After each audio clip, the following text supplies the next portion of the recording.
Professor Hendrik Vos from the Faculty of Political and Social Sciences. Thank you, Mr. President, ladies and gentlemen. Thank you very much for your lecture. And I realize I had to prepare some sentences in Portuguese. Shame on me, I didn't.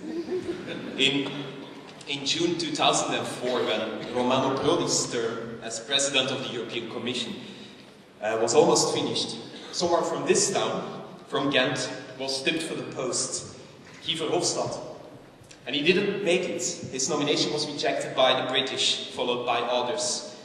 And there was the opportunity for you to become, just 1 week later, to become the President. And now you come to Ghent to give a lecture. Let's say we see this as a compromise. Guy Verhofstadt was disappointed, of course. And when I think about his present position, I can imagine why. But when I look at your job, Commission President, I'm not so sure it's a dream job. When you were a little boy, down there in Portugal, in Lisbon, 45 years ago, did you want to become Commission President? I guess not.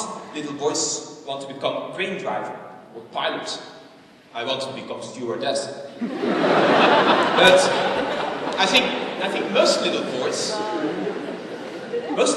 want to become firemen. And that's something a Commission President has to do as well. Keeping the fire under control. And when there's a conflict between member states, between institutions, between different interests, you are supposed to hold everything together.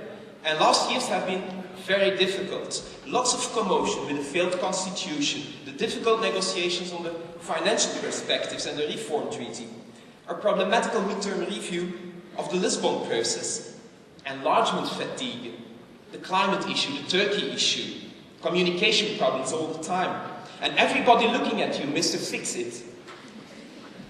And at the end of the afternoon, when you give a lecture, you must answer tricky questions from our students on your polluting Tuareg car or on the US elections.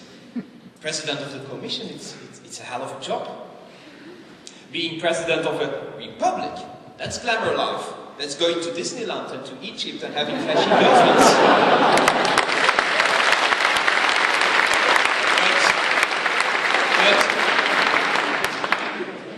But being President of the Commission, nothing, as far as we know.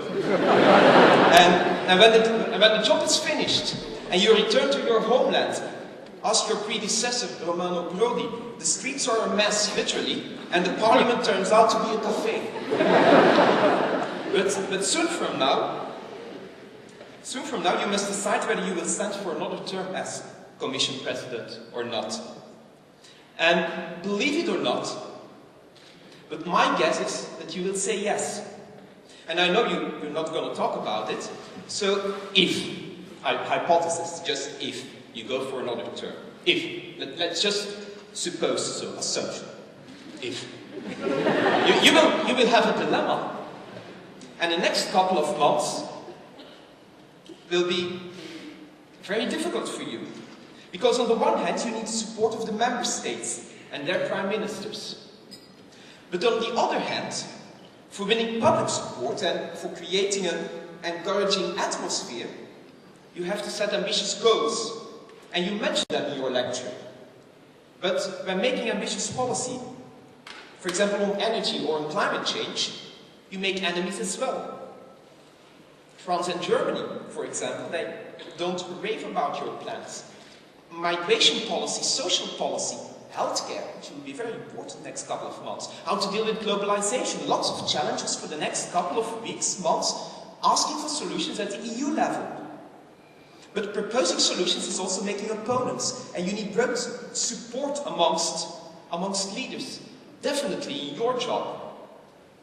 People also expect from you to make choices, to take brave decisions. And with the Lisbon Treaty, the institutional quarrels are over. So now it's time for content. For substance, you talked about political will. And then it's difficult, it's very difficult to be everybody's friend. But if you succeed, and you stand for another term from 2009 on, it will be a very intriguing period. For the first time, there will also be the permanent president of the European Council next to you, or maybe feeling a bit above you. Probably defending member states' interests above the community interests. And in this setting, it would perhaps not be a bad idea to have a Commission President with some experience. So, Mr. President, we wish you good luck. One final word about Ghent University. EU studies have always been important at Ghent University. And in your previous life as an academic, you were also interested in these kind of topics. We are a Jean Monnet Center of Excellence. We have a subsequent master program in European law for a long time already. And since this academic year, we have a normal master in EU studies as well, organized by the Center for EU Studies in the Political Science Department. And in this very first year, we have about 100 students already. For me, it's just great to be the director of the center. I have fantastic colleagues. We are a wonderful team, excellent researchers, outstanding lecturers, and perhaps most of all, we have amazingly motivated students. Mr. President, ladies and gentlemen, it's a very young master program. It's a very young center.